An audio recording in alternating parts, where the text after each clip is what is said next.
Dear friends, English literature, romantic poetry, selected poems of John Keats, Ode on a Grecian Urn, short questions with answers. Short questions 7 to 13. Question 7. What is Hellenism? Answer. Hellenism refers generally to Greek culture. The term Hellenism is used for civilization, language, art, and literature, which is essentially Greek in spirit.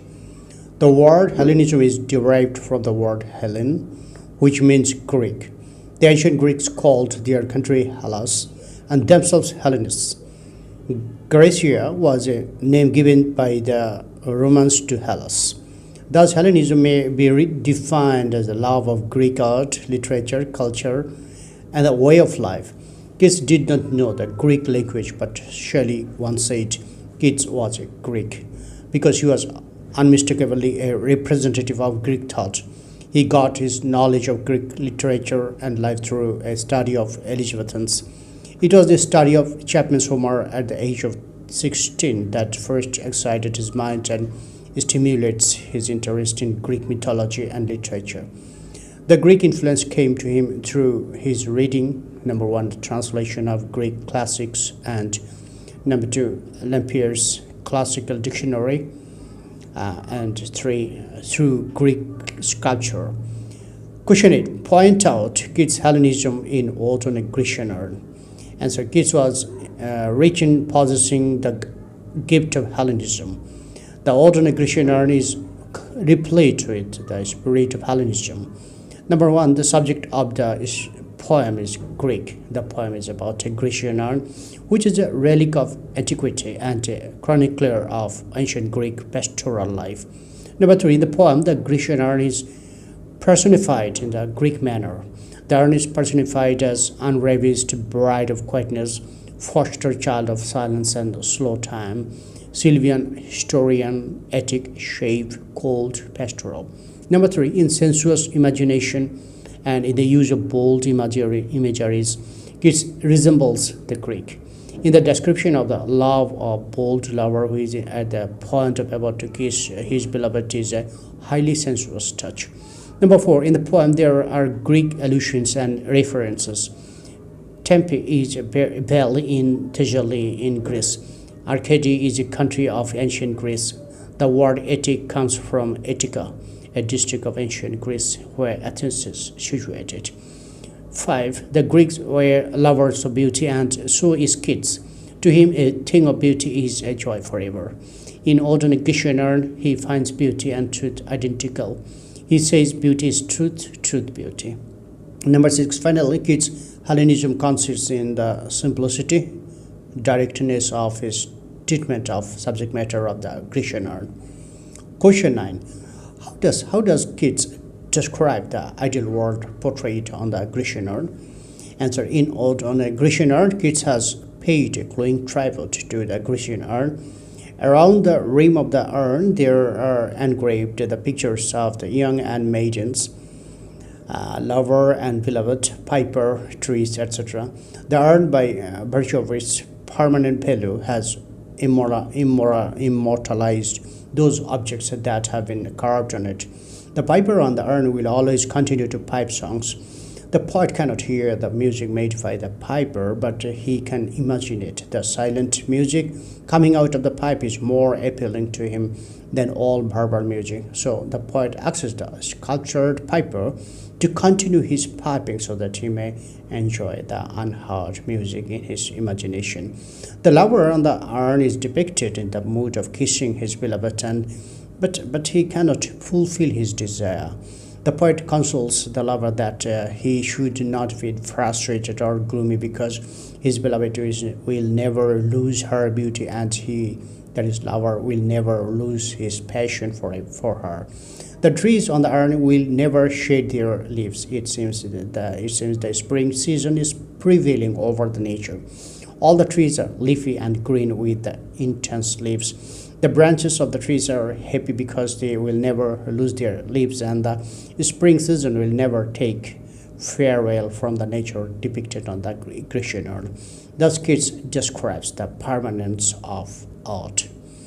Question 10. How is the ideal world presented as contrast to the real world? Answer. But the real world is just the opposite. Kids appreciate the happiness of the trees that will ever possess the freshness of spring. He contemplates with joy that the tree cannot shade their leaves. In real world, nature cannot attain freshness forever. Trees have to shade their leaves and to bid farewell to the spring. To kids, the unheard melodies are sweeter than the heard melodies.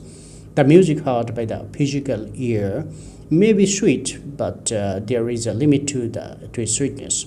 On the contrary, the music not actually produced is more appealing because it remains unfulfilled. The love of the young man represented on the urn as pursuing his beloved is happier than love in real life. Love in real life soon reaches its ultimate consummation and soon ends in bitterness, languor, and satiety. The young man, as presented, is ever passionate, ardent, and gasping under the excitement of youthful love.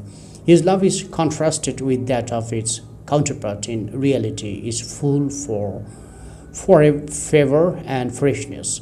In actual life, life experiences depression after fruition of love. Love is soon followed by pain and sorrow.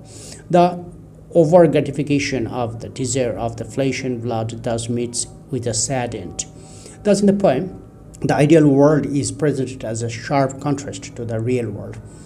Question 11. How does Keats establish the superiority of the Grecian urn over all other earthly things?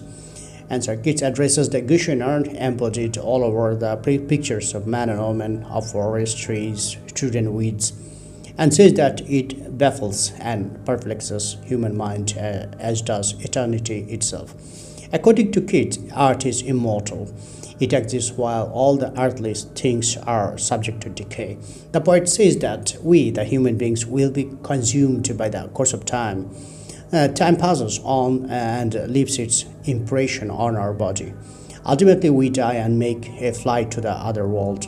But the Grecian urn is everlasting. It will never grow old.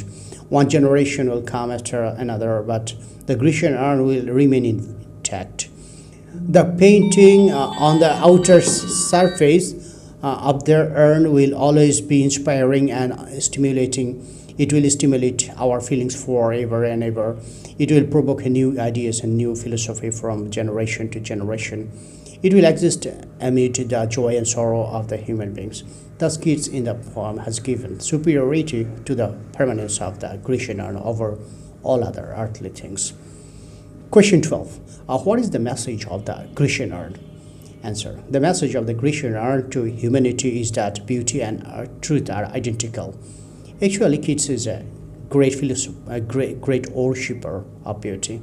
He thinks whatever is beautiful is truth to him, and whatever is true is beautiful to him. Beauty and truth are inseparable. They are the opposite backs of the same coin. One cannot exist without the presence of the other. But to Keats, beauty is not the sensuous beauty of nature.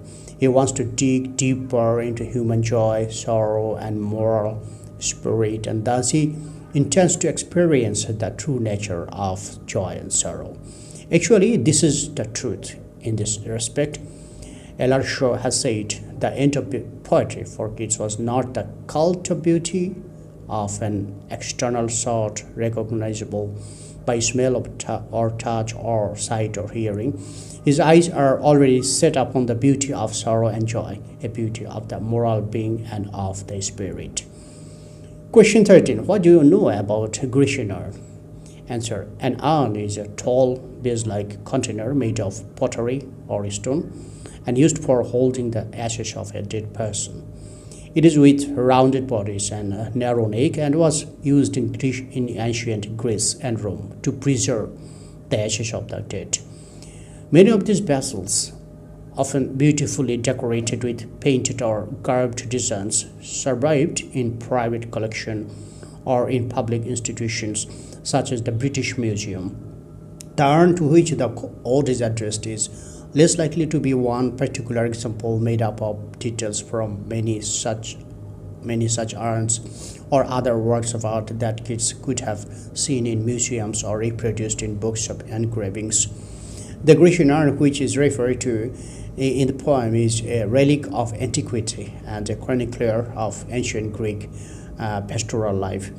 Keats was inspired to write the poem partly by a marble urn belonged to Lord Holland, but mostly by a collection of Greek sculpture which Keats saw in the British Museum. In the fourth stanza, the heifer looking at the skies may have been suggested by the fragment of the Elgin Marvels, part of the Parthian phrase brought from Athens and exhibited in the British Museum. And the little town in the same stanza could have been inspired by one of the pastoral landscapes by the French painter Claude, which Keats particularly admired. Thank you friends for watching my video.